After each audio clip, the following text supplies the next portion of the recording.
Good evening, everyone. Welcome to the investor presentation of Ador Welding Ltd. We'll start the investor meet by a small presentation by our MD, sir, and then we'll take your questions. Good afternoon. I hope you all can hear me clearly. Just wanted to give a very quick introductory presentation, and then we can go into the question and answer section. We had our board meeting on Tuesday, 30th April, which means Thursday. This is a quick overview of the business, which is all available in results. The welding business contributed approximately 678 domestically. From the flares, it was approximately 35 crores, 172 of the equipment and automation space, and another 678 from the consumable space towards 1824. Segment-wise margins, which are all reported in the results itself. The consumable margins improved a slight amount. The equipment margins dipped a bit on account of certain automation hits, which are getting turned around over the course of this year. And the flare and process equipment, of course, which you know has taken a hit on account of slightly later than expected execution on the project. PBT and ROC figures have, due to certain segments having a slightly tough Q4, have taken a hit, especially from the flares and process equipment division, which is why the overall margins dipped down over in FY24 compared to what we were expecting. And the ROC level remains fairly in line with where we were last year. Working capital borrowings, especially if you look at the welding business alone, have done quite well. Most of that is in line with our expectations, and with the way the business is moving at the moment should remain as such. The focus areas leading into this year and a lot of what has got spilled over from the previous year as follows. We're going to keep on pushing more towards high-end welding equipments also. That would also have a Make in India tag to it and allow us to give a wider range of offerings to our clientele. The plasma cutting space is something that's very critical to us as part of our growth plans. And we'll definitely be driving that, and hopefully over the next 6 to 8 months, make a larger leapfrog in that. The project execution is critical to us, which has been there for the last 2 years, and we need to ensure over this year that the Udon project is executed correctly. We have a lot of investments that we've undertaken last year and will be undertaking over the course of this year as well to keep enhancing our welding consumables product mix, to ensure a richer product mix into various markets. New geographies for Ador International. There's 3 or 4 critical markets that remain that are doing well, that we'll keep focusing on, and we are adding 2 or 3 new geographies over the course of this year, where we've already entered them. And the automation division, which had a decent revenue growth last year, but did not have a good bottom line. The main plan is to be able to turn around that to a profitable stage. These are the main focus areas for next year. The merger, we were actually, to be honest, expecting it in the last meeting, the NCLT. Unfortunately, did not happen, and we are very, very hopeful that in the next upcoming meeting of the NCLT, this will hopefully happen, which is quite soon. Which is why both Ador Welding and Ador Fontech have announced interim dividends to ensure that the dividend process is very clean cut prior to any merger being done. That's just a quick run through. I'll now request to handle the question and answers. You can pull off the shared presentation. Open up the screens and we'll leave it open to anyone. Yeah, this is shared. Good evening, everyone. I'm your moderator for today's Q&A session. Our first speaker for today is Mr. Pritesh. Mr. Pritesh, you are now being placed in the meeting. Please proceed to ask your questions. Yeah, just an observation. Why is the H2 number in performance, slightly weaker in growth rate? Where if you look at some other industries in, whether it's a consuming industry or a capital good industry, the growth has been fairly strong there. So any specific reason with us or with our industry where the growth in H2 is relatively weak? That's first question. Yeah, okay. My second question is in the consumables business, what? We lost you, Pritesh, we lost you.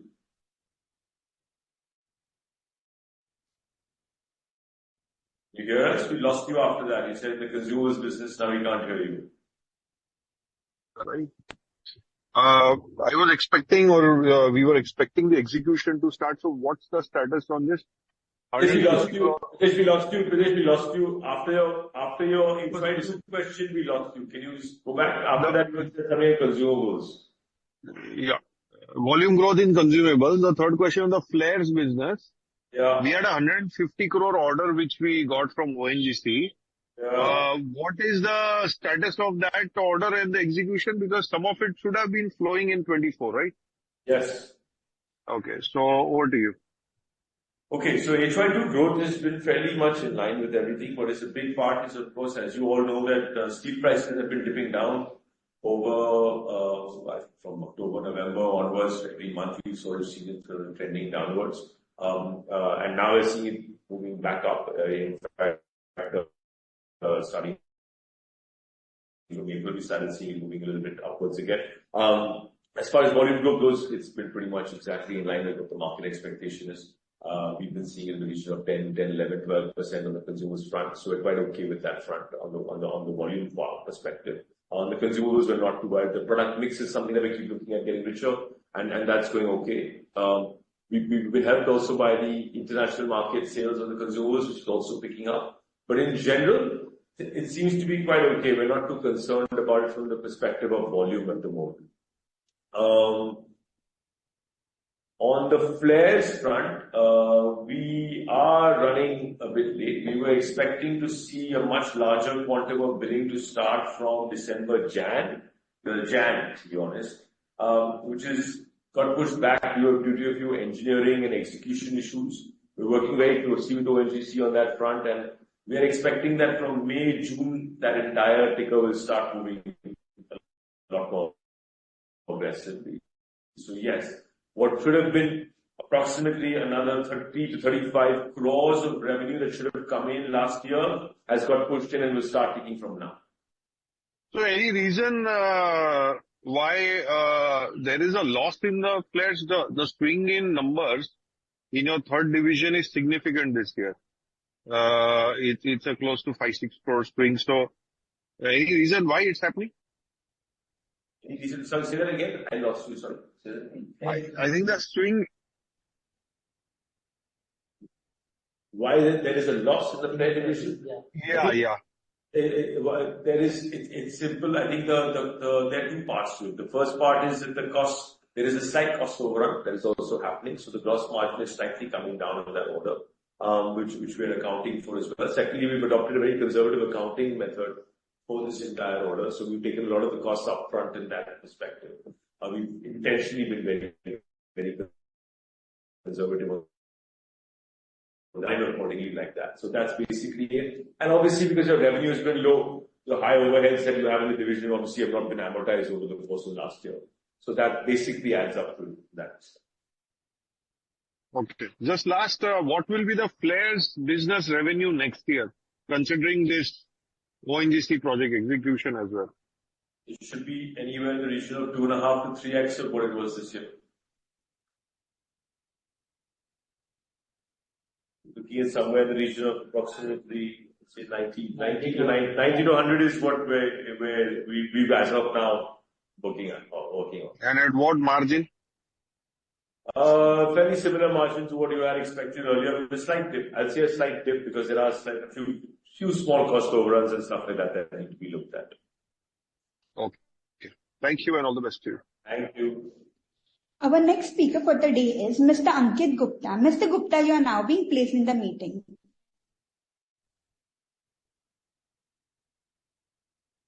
Yeah, thanks for the opportunity. I have 3 questions each on the 3 segments that we have. So starting from the consumable segment. So if you look at it, we have registered a growth of around 10% in our revenues throughout the year. As you were saying, the volume growth also has been in line with the revenue growth last year. So when all your the major industry that you cater to, whether it is shipping, whether it is manufacturing, whether it is defense, all the sectors, the entire capex cycle is going through a very good time. Despite that, our performance on the growth front on the consumable has been relatively on the muted front. So, if you can talk about, why the end segments which we serve to are doing exceptionally well, and despite that, our performance hasn't been that great. On the consumables? Yeah, this is particularly on the consumable front. Yeah. Well, I think on the consumables, I don't necessarily, as I mentioned, you have to keep in mind that the steel prices are very closely related to our product pricing.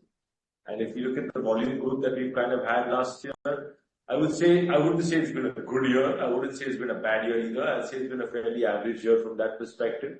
And you have varying segments. You have segments that did well in Q1, Q2, and then segments that started to pick up now. But I think it's fairly on par with what we were expecting across the industry, basis the changes that are happening on consumables. I don't feel it's, I don't think it's exuberantly great. I would agree with you on that, but I don't feel it's below par as to what we are seeing with the rest of our peers. So, but some of your customer industries or the consumer industry that we serve to have been doing exceptionally well.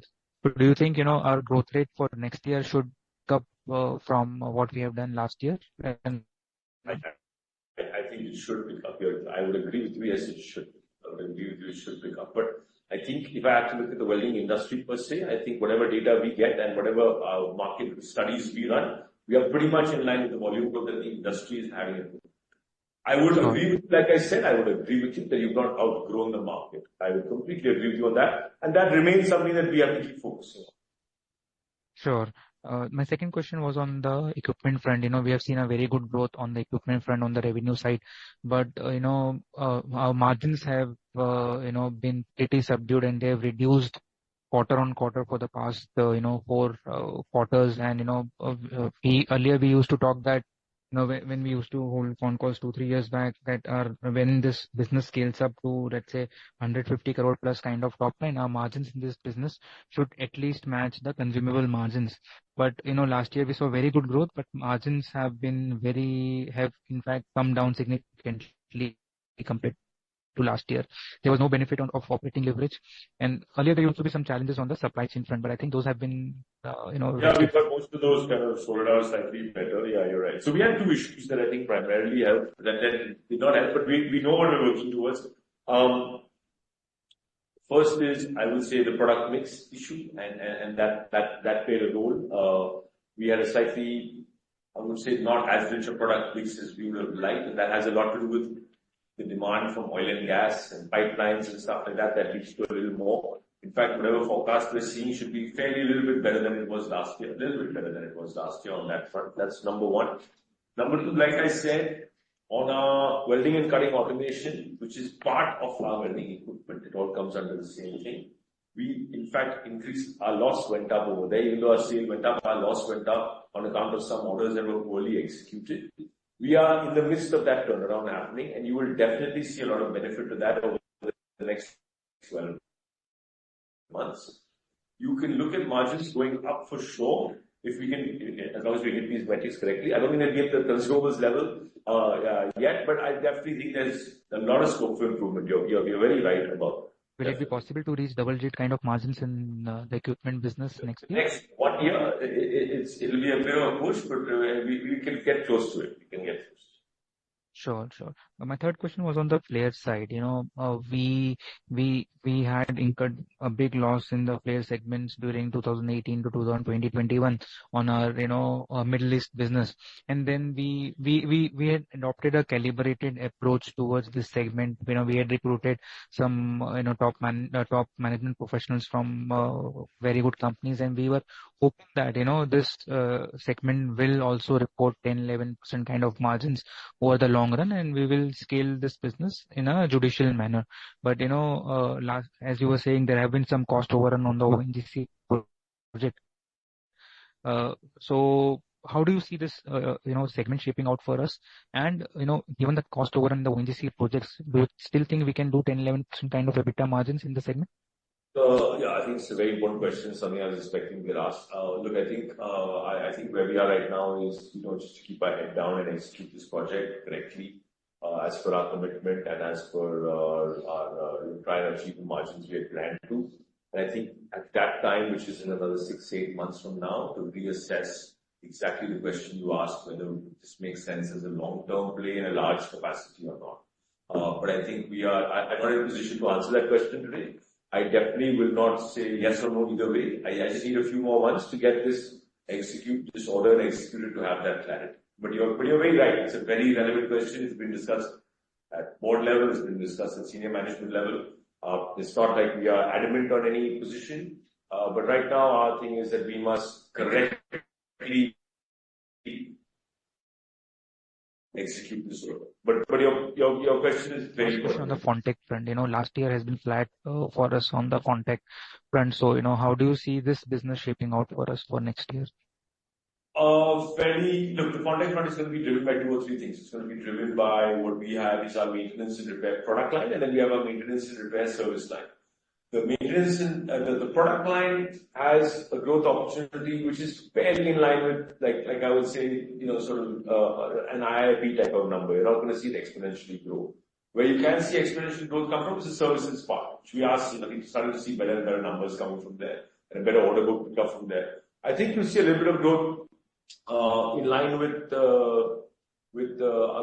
welding's type of growth plan for next year, and the ability to push that a little more over another 2 years or so.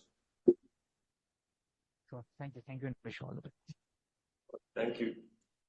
Our next speaker for the day is Mr. Dhwanil Desai. Mr. Desai, you are now being placed in the meeting. Hi, good afternoon, Aditya. Hi. Aditya, a lot of the questions have been asked. Just one thing I wanted to understand. What is the revenue from export this year? If you can spell out that number. The balance sheet. Anyway, the revenue, I can give it a start. We managed to actually have a very good year on the export front. We managed to double the growth, double the number versus last year again. So I think we're close to approximately 120 crores of our welding business being export oriented. So my question is that, if I look at the numbers, we have delta of around 60 odd crores between last year and this year in terms of consumable. And I assume that a large part of our, export is consumable. So no, that's actually not the right assumption. We have a very healthy product mix in the exports. It's actually 70% consumables, 30% equipment. Just to give you an idea. Okay. But still, the domestic part, if the volume growth domestic part is still lower than what we are indicating. Is that right? The volume growth on the domestic part is, you're not wrong. It's pretty much in line with what we see the market growth rate happening in terms of the other. What we do a market assessment study and we get a sense of what is the volume growth that is happening in the industry is pretty much in line with that. I think what's important is, look, in the welding industry, you gotta understand the sectors you cater to, how it does. So if you look at our general infra sector that we cater to, heavy engineering sector we cater to, we're seeing good volume growth over there. If you see our auto, we are not seeing volume growth. If you see our railways, we had the first 6 months, 9 months, we had good volume growth happening over there. You have to look at it sector by sector. I know you guys would love to, paint a brush. India is growing so well and every sector is growing so well and then growth should be so much. It's not, it's very sector oriented. So I actually am very happy with certain key sectors having done well and the overall revenue mix and product mix that we're moving towards. Especially if you want to keep pushing the margins up, which we are able to start doing decently in the consumables. So I have a slight, like I keep saying, it's not so simple an answer. But it's fairly okay. It's not great. It's not bad. It's somewhere. It's okay. It's okay. Last. No. The reason I'm asking all this is because I wanted to understand as a management. There were low-hanging fruit in export. We have been talking about that. So you've been phenomenally well on that side. So when you set expectation for a year, 2, 3 years, do you set out expectations separately that domestic? Capex cycle is up. So this is how we want to grow and export. This is where we want to take it. Yes, it is. Yes.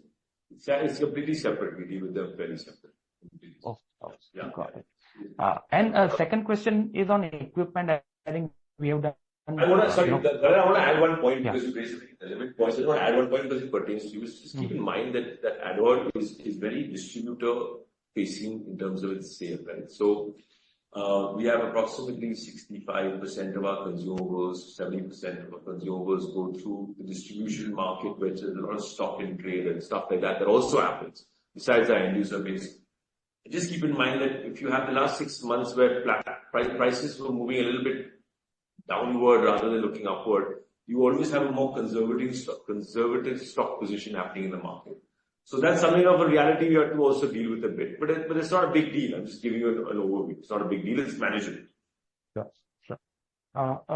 Second question on equipment. I think, we have done very well on the top line side of it. So if you can elaborate on what is driving such strong growth, and given that now we are at a base of a much larger 150 crores,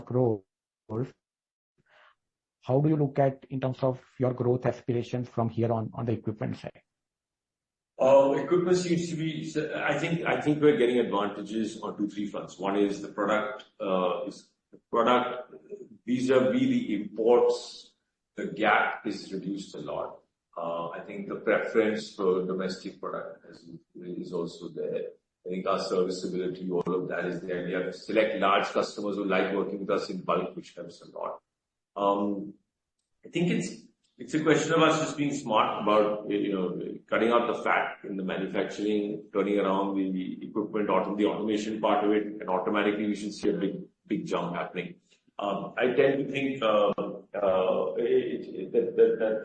the fundamentals are in place for another good year on that front. But we do have to improve our margins for sure. Yes, we do. Last question. I think you, in your focus areas, you talked about 2 things. One is plasma and second is better product mix on the consumer side. So, if you can talk a bit about, contribution currently, where do we want to take it, impact on gross margins, why are we doing all these things and why those are the focus areas, if you can talk a bit about that. So I can't really correlate it back, Ronald. I can't correlate it back into a margin over here. But what I can tell you is that, look, at the end of the year, the net margin that we've ended up with has been, even if you remove the flare impact, the net margin has scope for further improvement. That scope for further improvement will not come purely by large volume only. It will come by more specialized metals in the consumer space, higher grade steels that we work on, stuff like that. So that is where that will end up coming from. And on the plasma cutting front and stuff, there's a lot of scope of just, you're moving into higher end applications, all of that. So that's where we want to keep moving towards that, getting the brand to have more upper tier significance per unit price on many different orders. So that's where we're trying to move it towards. And I think that will definitely help us as well. So just a follow-up. So do we have that capability in-house or are we building it or some parts are the mix. It's the mix. Some parts are in-house. We have a large technical development center, but the truth is also that there are times we lean on for foreign collaborations and stuff like that. So it's a mix. Okay. Thank you. That's it from my side. All the best. Thank you. Our next speaker for the day is Mr. Nasar Parekh. Mr. Parekh, you are now being placed in the meeting. Yeah, hi, Aditya. Thanks for taking the question. First is on, volume growth you mentioned. Can you give Q4 volume growth in consumables for us?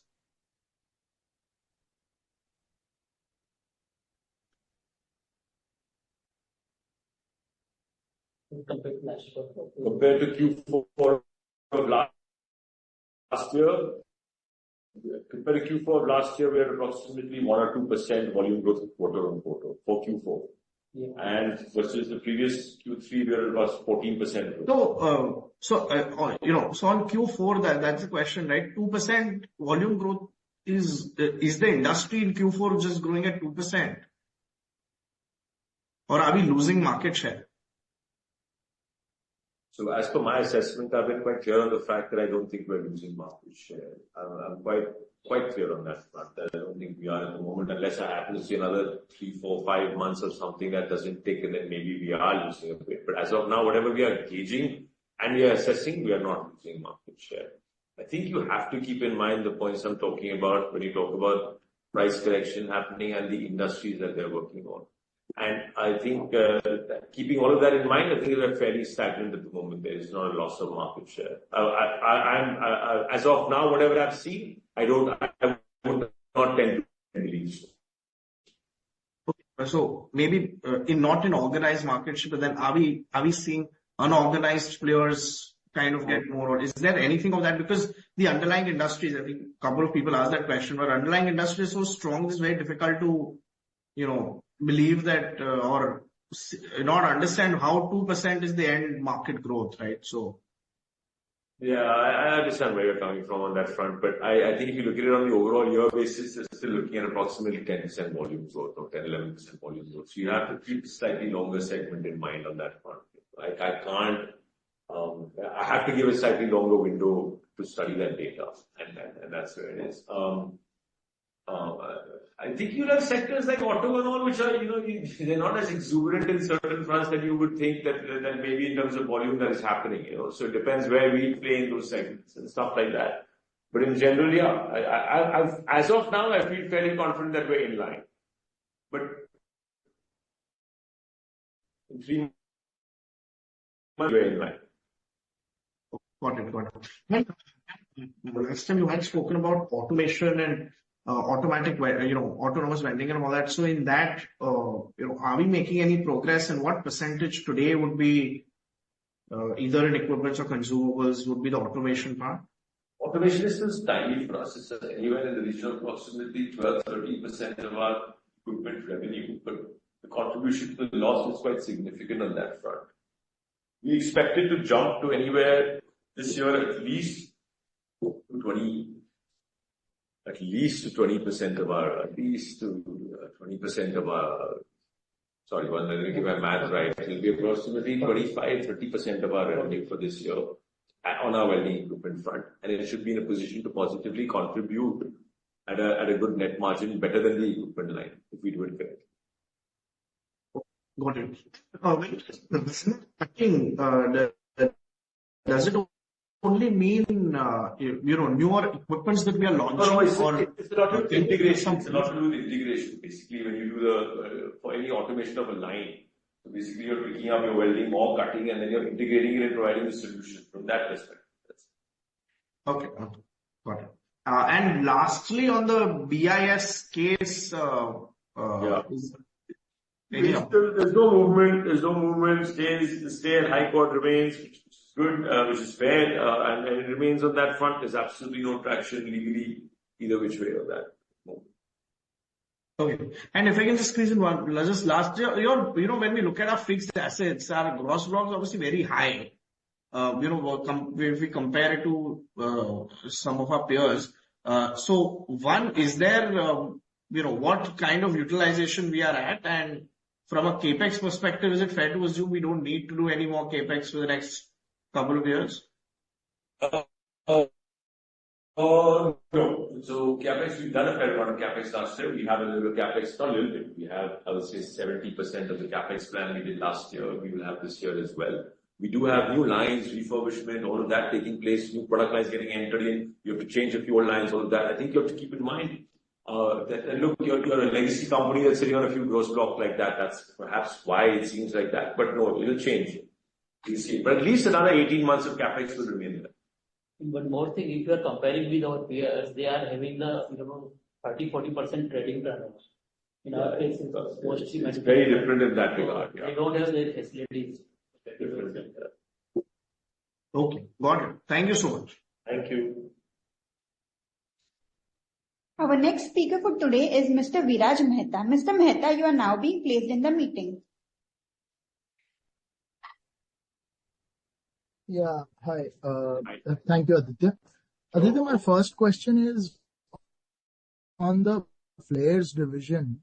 We basically, when we took up this project in a couple of public interaction that you mentioned that the margins in this should be at, high single digit or low double digit kind of level for us. Now, my question is that if we actually include 8 crore loss that we have done because we have done losses, we have incurred cost for this year, then should the margins next year should be temporarily much higher, then only at a project level over a 2-year period, it will make sense of 10% margin, right? Yeah, you're right. Well, like I said, firstly, we're running late on this project, and secondly, we have a few cost overruns on this project. So we signed off on exactly the right number that you mentioned, and we sort of worked our way down a little bit. We sort of watered that down a bit, and we've got to make sure we execute correctly. So I think you'll see. I mean, we should be in a better result, obviously, than this year. But no, it will not be exponentially large. Am I fair to assume that I see a significant difference in your tone regarding this division and how you think about the prospects of this division? I'll be very open on that front. I think it's not about my tone or not or anything like that. I think I was very clear saying that, look, I'm going to take this on to see if we are well suited to be in this space. I kept saying, okay, we're going to take on this, or we had problems like we've had in the past, and we cleaned up those problems and we came back into it. We said, okay, is this company well set up to go and execute these play orders or not? We're very well placed in the welding space, blah, blah, blah, all of that. Okay, fine. So are we well placed in this sector? And I think what I'm learning over time is that there are many, many challenges in terms of how we run it versus the conventional welding business. And there are slight differences that are there. And right now my focus is just our team's focus is just on execute this correctly, and then we'll see strategically is this the right fit. Right. And my last question is on the exports front. What kind of growth on a very small base in exports do you see over this year and next year? So the base has gone up. So, we were 2 years ago, we were at 32 crores, and the base has gone up to 120 crores. So what is you obviously do have a base improvement effect. Having said that, there's a lot more potential out there. There's a lot of good story of the India front, and many other things that give you a push. I'd like to be able to push. I don't think it's realistic to expect them to do 100% year on year throughout, but I definitely think that, in the region of 35-40% is something that we can definitely push. Right. And if I just take out the exports growth that we have had this year, then at least on the domestic side, it makes the picture even more worse off, as in it'll be like low single digit growth for our domestic business. On a value basis, on a value basis, yeah. On a value basis, is correct. And on the volume basis, how much you're somewhere in the region of approximately, I would say 7-8% or something like that, about 7% on the consumables front, but on the equipment front, we've done okay on the domestic front. But on the equipment front, yeah. Thank you so much and best of luck. Sure. Thanks. Our next speaker for the day is Mr. Santosh. Mr. Santosh, you are now being placed in the meeting. Thank you for the opportunity, sir. I missed the initial commentary, so I might ask some based on the questions. What I understand is that can you please help me understand what has been the overall industry growth of the welding consumables industry in FY24, and what would be the mix from the end user point of view, something on the lines which we had shared in the June 21 presentation that we had shared. If you could just give some color on that front. Yeah, sure. So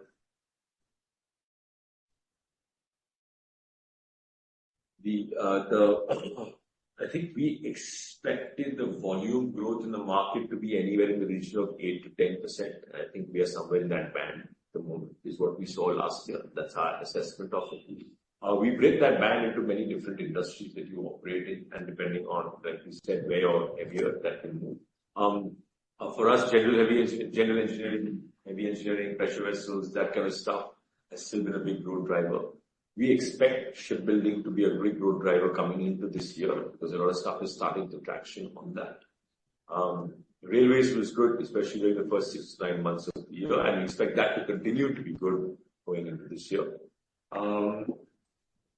Oil and gas has started picking up a little bit also. We've seen a lot of investments go into cement infrastructure, increases, stuff like that, where we also expect it to be very good.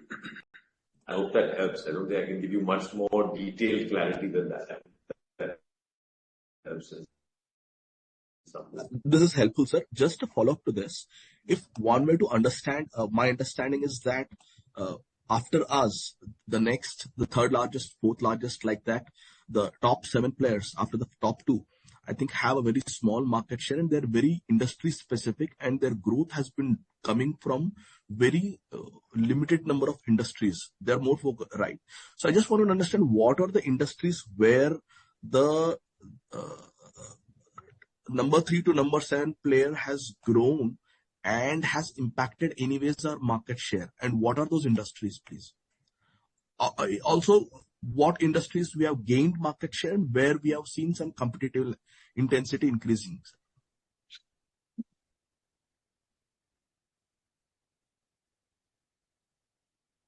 I'll say I keep going back to what I just keep going general engineering, heavy engineering, that type of construction sort of stuff. I think we're doing kind of okay over there. I think that's doing fairly well.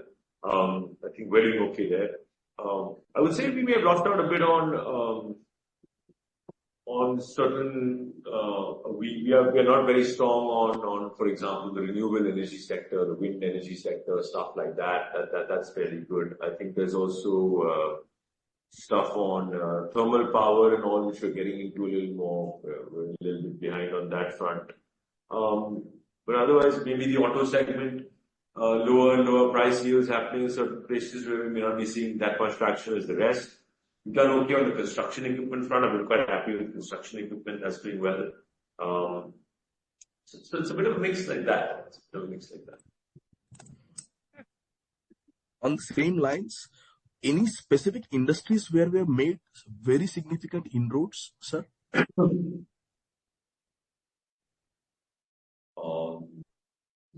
I say in FY20, let's say FY19, pre-COVID, if one, let's say shipbuilding was contributing very small percentage on absolute number basis, that would have grown 4x, 3x, something like that has happened within our end user industry mix from 19 to as of today, sir, this year.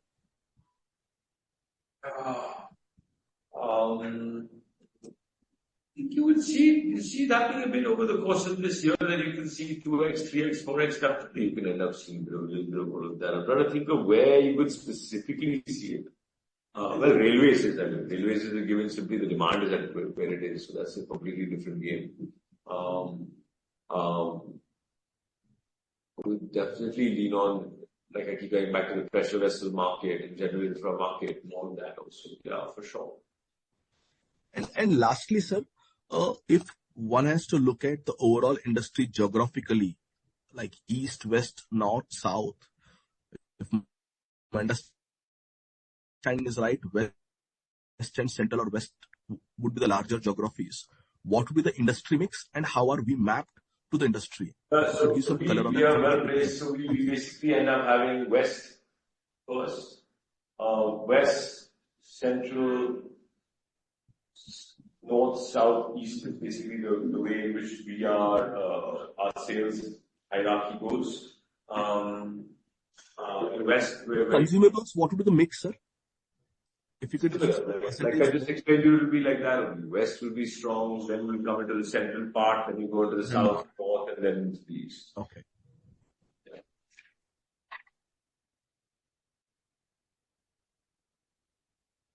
Is that okay? Yes, sir. Thank you. Thank you. Our next speaker for the day is Mr. Saket. Mr. Saket, you are now being placed in the meeting. Hi, am I audible?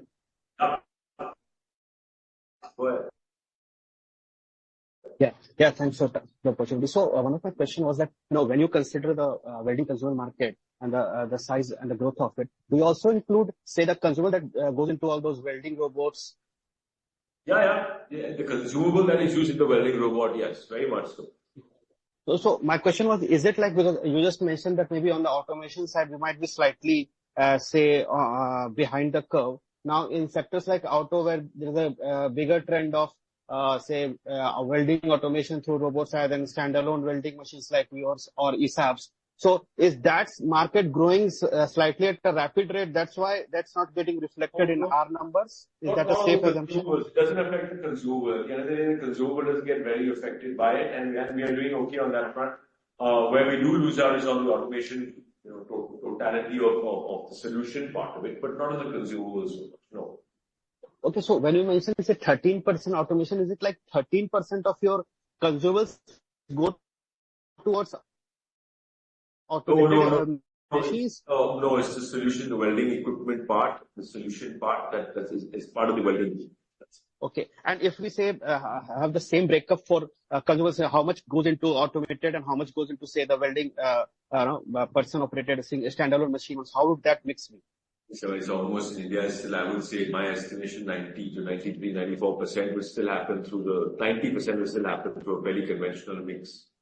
8-10%. Okay. And does that tally with the, say, the overall India landscape in automated versus standard? Fairly in line. Okay. Now, I joined a couple of minutes late. So, is there any update on the Fontech amalgamation? If you can just kindly we are listed at the last NCLT meeting. We were hoping it would go through. We were very close to it. It's now listed, expected to be on the 7th of May, listed high. And we hope the NCLT is in a position. Thanks for the update. Now, my next question would be that there is some bit of, I think the price, especially of these metals like copper, aluminium, are on the rise. So, do you see that impacting our margins in the consumer space or anything on that front? If you can guide us. I don't see that being any negative impact. I think we should be smart about how we handle it. We've gone through a fair amount of learning curve on this. Now we just need to be smart and implement what we've put in place. I don't think it's going to be a negative. No, not at the moment. Okay, thanks. And any view on the channel, say inventory right now, is it manageable or on the higher side or? No, I think if you ask me personally, I was telling everyone earlier because steel prices have been going down over the last 3-4 months, only now has been moving back up. I feel the channel inventory is slightly low in fact. Okay. Yeah, thanks. Really appreciate it. Thanks. Our next speaker for the day is Mr. Vandit Dharamshi. Mr. Vandit, you are now being placed in the meeting.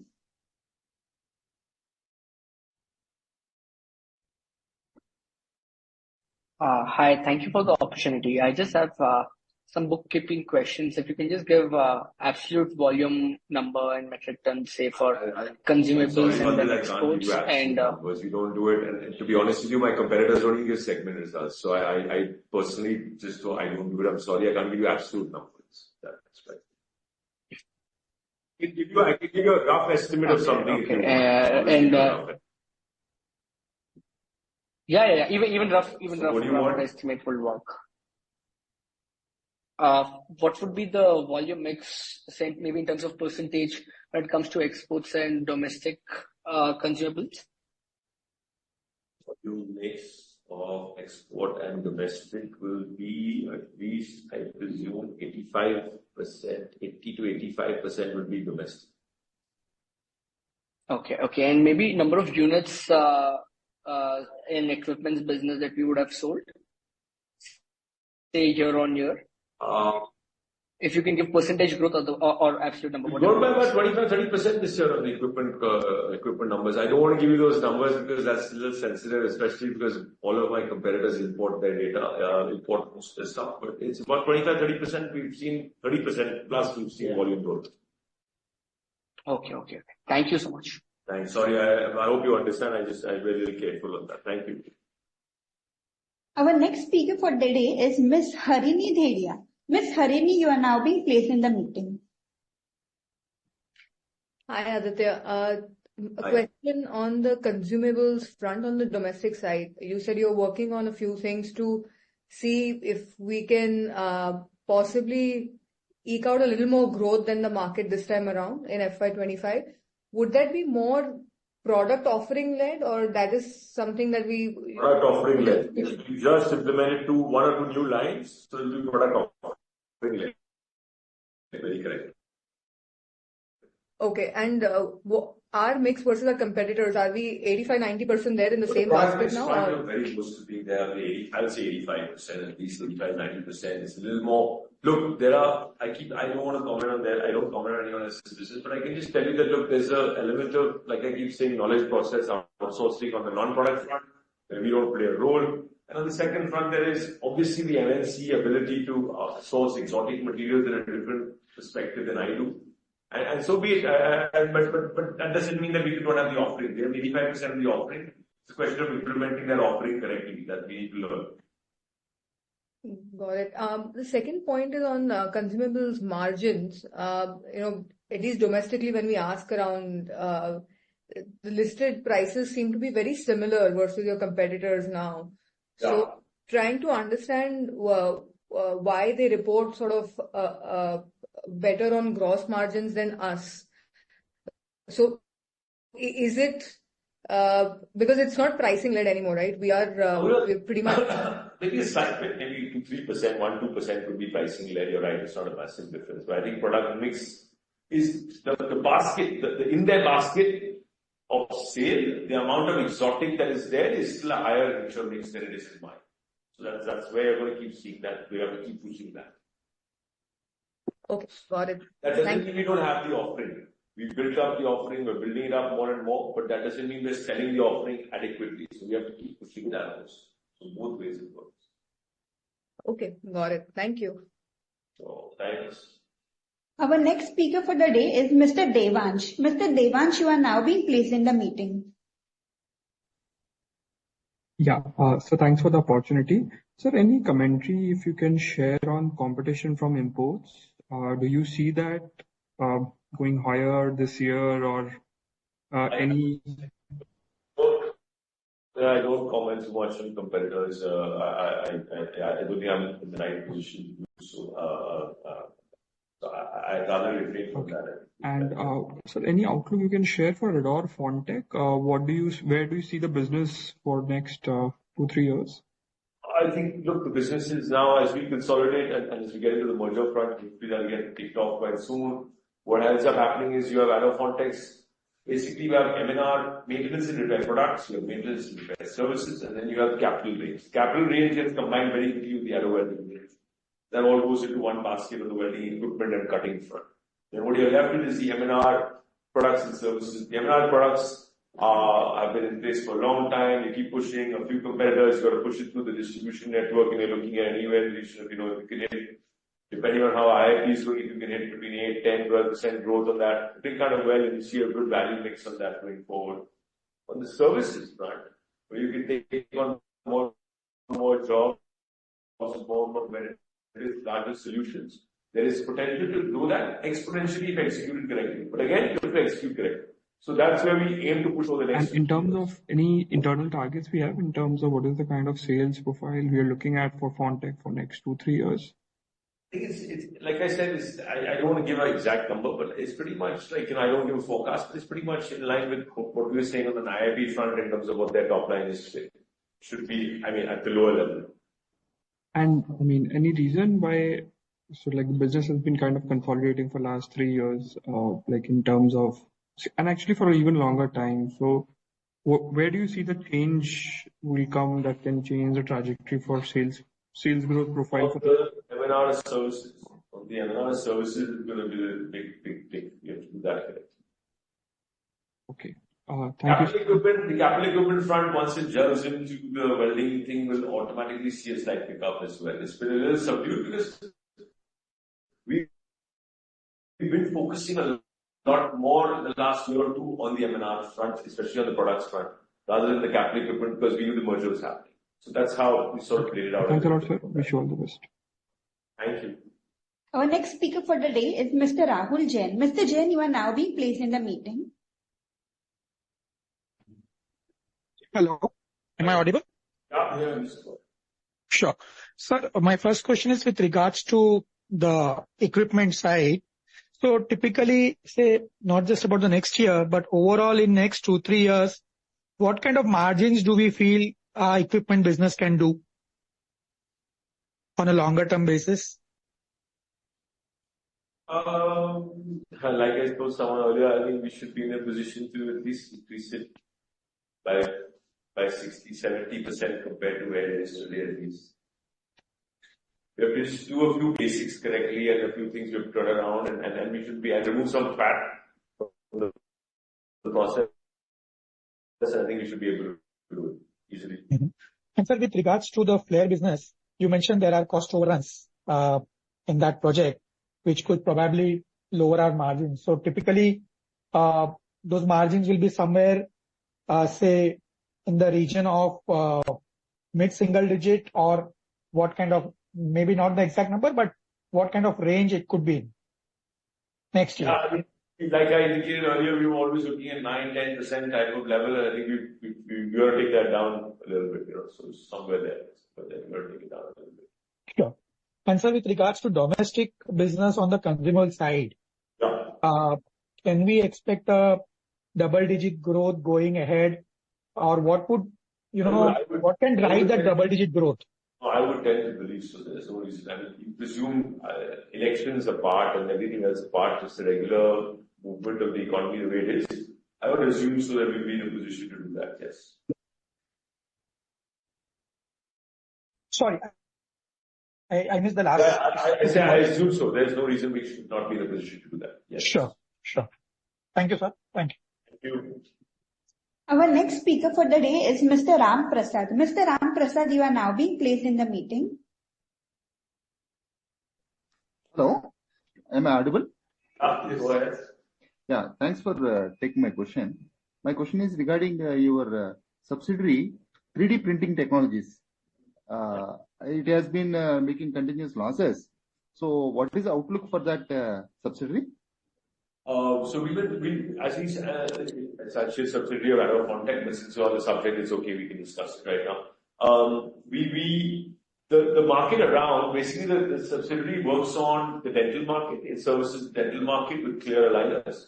And the market around us has changed a bit, and there's been a lot of funding that's happened to larger organizations that have been burning a lot through it. So we've been sort of very clear that we want to stick to our core philosophy, keep driving at it, and while keeping our burn completely in control. So we managed to reduce our losses quite significantly year on year. We managed to reduce our burn quite significantly year on year. Just work on the core philosophy of what we want. I think in the next 6-8 months, we'll see that industry also go through some changes, and then we'll take a call on which way it should move. But I think it's very simply like we keep saying, what is the core business, and then what are the other ancillaries, and then we've got to figure out how to house those correctly.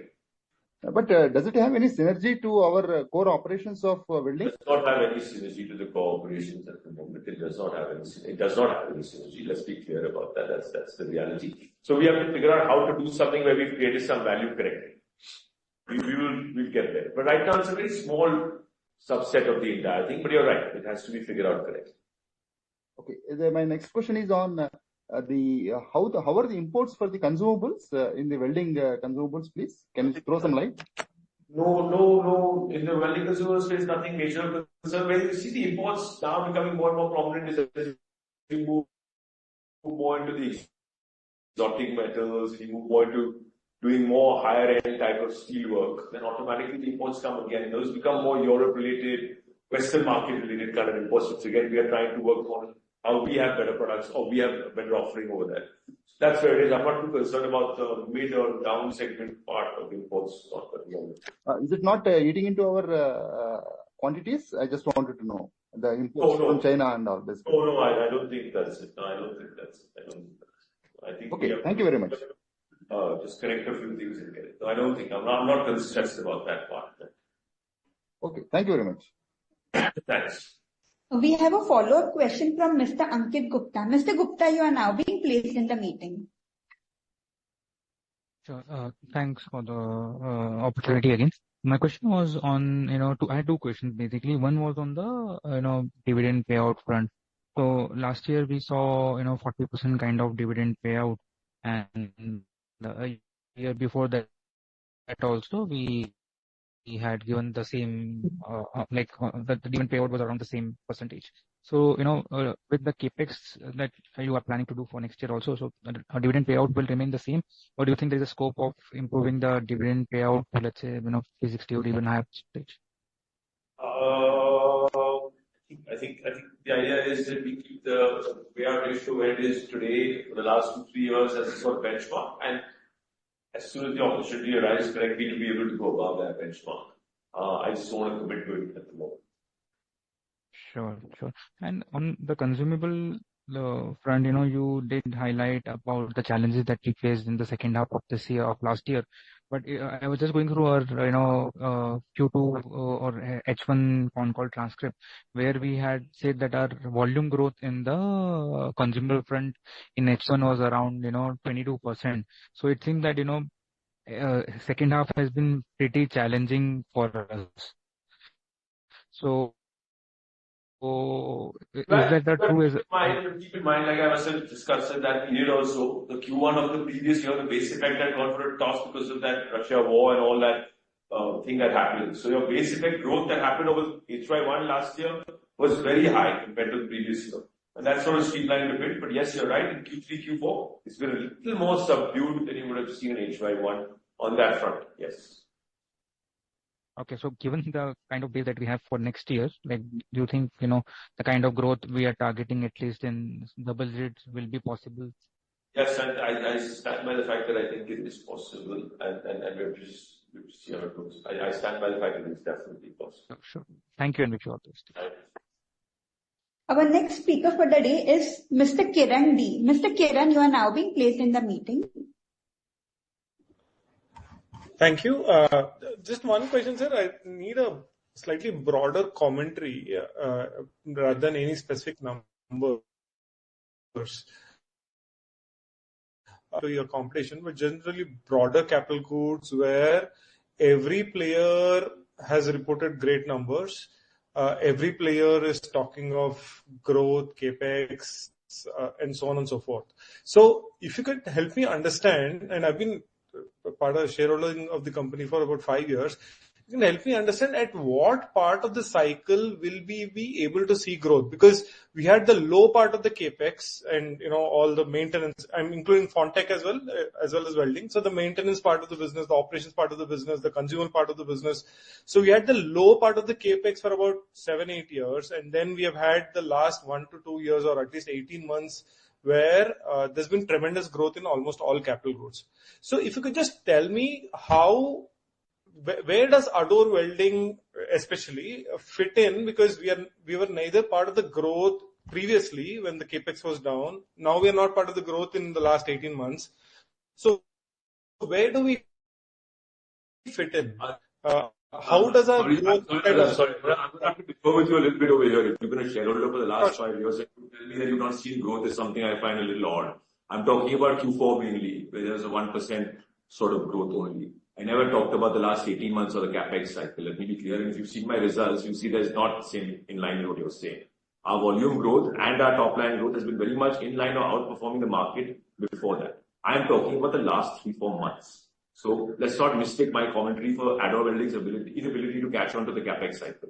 I'm talking about the last 3-4 months. And I don't know if you have seen the last 3-4 months data on the welding industry front or not from any other competitor, but you will not see anything very differently to this in the last 3-4 months. So why is that, sir? That's the reason that I wanted. So let's be first be a little clear on that, right? Let's be a little clear on the timelines we're talking about, right? Our numbers in terms of volumes altogether have pretty much doubled in the last 3 years. So there's a huge difference on that front, what you're saying and what I'm saying. So let's be clear on that. Now, I'm talking about the last 3 or 4 months. I'm saying the last 3 or 4 months.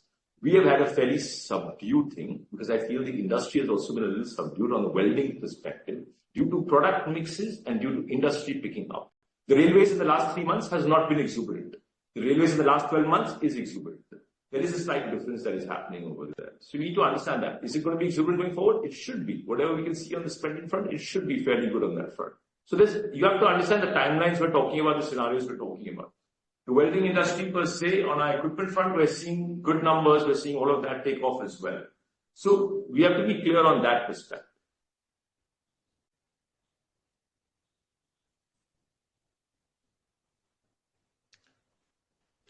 Fine, sir. Okay, cool. Thanks. We have another follow-up question from Mr. Santosh. Mr. Santosh, you are now being placed in the meeting. So thank you for the opportunity again. I just wanted to understand what would be the approximate revenue mix of the consumables, FY24 consumable revenues between stick electrodes, solid wires, flux coast wires, and soft flux. You take stick electrodes as one segment. You take all the other wires and fluxes as another segment. Okay. Electrodes would probably be approximately 60-65%. 58-42 is 58-42 is what you're looking at from that solution. Okay. Sir, also one more from a business point of view, I think. Is it fair to assume that the projects-based business tends to have lesser gross margins than the dealers and distributor-based business? Can you please help me understand the difference? Slightly lower depending on the product mix. Slightly lower, yes. And also the fact that you're extending a larger payment term credit cycle also. So yeah, slightly. If I have to understand the differential in margin differential at the gross marginal, is it fair to say 100 to 150 pips kind of difference could be seen in these two models of doing business? And on the collection cycle, what collection cycle will be somewhere in the region of 60 to 75 days when you're talking about direct on the large end users, and you're talking of with our own distribution, it will be somewhere in the region of 20 to 30 days. On the basis points difference that you see would be maybe about 100 basis points, I'd say. Fair enough. That's a fair assessment. Okay. And sir, what all end user industries in India are currently seeing increased adoption of robotics and automation within the welding industry? And are we strong in those end user industries from a equipment side? Yeah, so you see automation happen where there's obviously going to be large scale happening a little more. So you're going to see it happening a little bit more. Auto is always one at the forefront of that.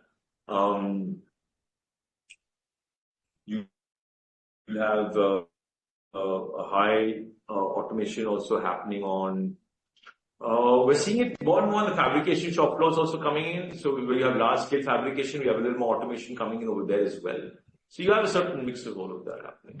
Sir, if you say that auto industry sees large automation, scope for automation is there. If my understanding is right, the 6310 series is the most used in auto industry, where I think it's a more of a commoditized area. I think where again we see a lot of imports happening in that side. It means, do you see that it is going to change this automation and increase adoption of automation? But it's a slight mix up there. So let me clarify that. You had mentioned 6310, which I presume you actually mean 6013. 6013. I'm sorry, 6013. My apologies. 6013 is a type of stick electrode, which is the base commodity usage for mild steel fabrication. That is an electrode that does not come under automation, that comes under standard fabrication. So actually the auto industry, those who automate will not be using it that much. They'll be using what we call wires, MIG wires and stuff like that, which are continuous, where the higher rate of deposition happens. So it's slightly different on that front. So 6013 has nothing to do with the automation perspective at all. It's completely separate. 6013 plays a role in heavy fabrication, general fabrication, stuff like that altogether. Your wires do, and though the imports are not a major concern on that front in terms of the material supply, in terms of the automation, there might be a fair amount of it. Okay. And so lastly, if I may, who are the top 5 players in the industry level when it comes to the reclamation welding market, sir? There aren't really 5 key players. I would say EVAC, which was erstwhile owned by L&T, is now owned by ESAB, is definitely the leader. I think that Ador comes in second. And then we have 2 or 3 other players that come in that come slightly below that, and maybe part of them are imports and some domestically as well. Thank you. Our next speaker for the day is Mr. Shriram R. Mr. Shriram, you are now being placed in the meeting. Thanks for the opportunity. I just have one question. Can you give the sector-wise revenue for FY24? Like how much would be from steel, railways, etc.?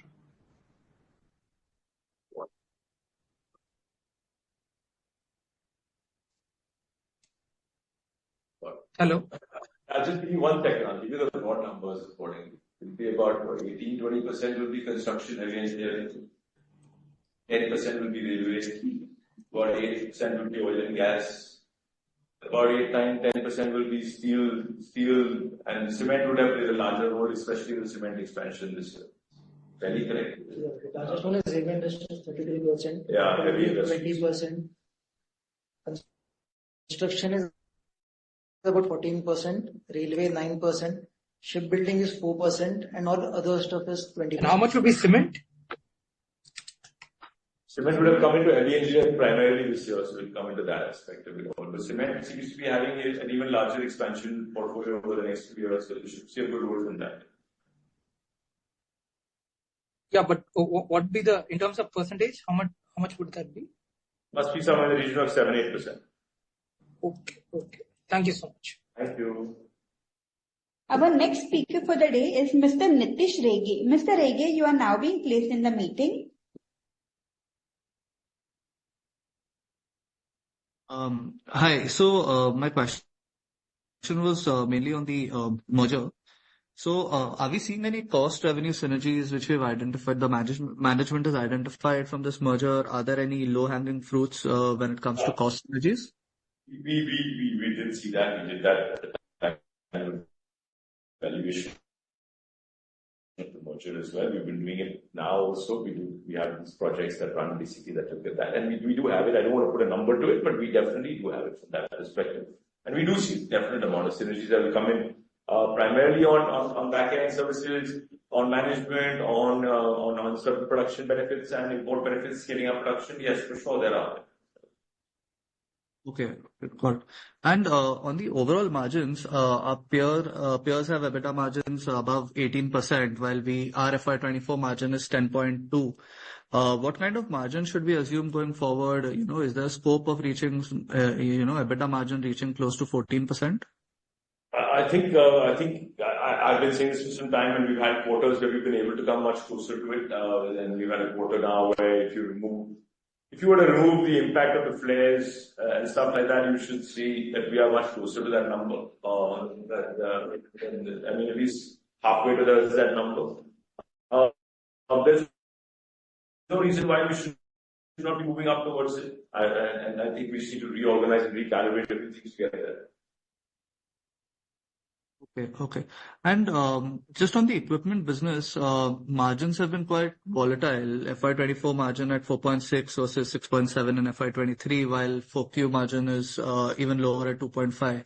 So, why is there such volatility in these margins, and, what should be the steady state margin going ahead? The steady state margin is a little higher than that. It's basically on account of, like I mentioned earlier, some automation losses that we had, which are getting turned around and should not be a factor leading into this year. So the steady state margin should be a little better than that. It should be closer to about 8.9%. There's no one-off sitting there in FY24, right, in revenue on the equipment side? Sorry? Are there any one-offs? So equipment business is done really well. Yeah. There's no major one-off. It's just that we had some higher costs overruns on the automation side of it. That's it. But that'll get turned around. It's not something. No, speaking of the revenue growth. We had two one-offs. We had credit losses clearing up that we did a little bit of. We had a little bit of inventory cleanup. So we did a few of those one-offs. Yeah, we did a few of those one-offs. No, I was mentioning more on the equipment revenue growth, which we've seen in the year and during the quarter. Can we say this 175 crores is like the new base when it comes to equipment automation revenue? Yeah, it should be. Right. Cool. Thank you so much. Thank you. Thank you. That was the last speaker for today. All right. Thank you. Thanks a lot. All right. Thanks.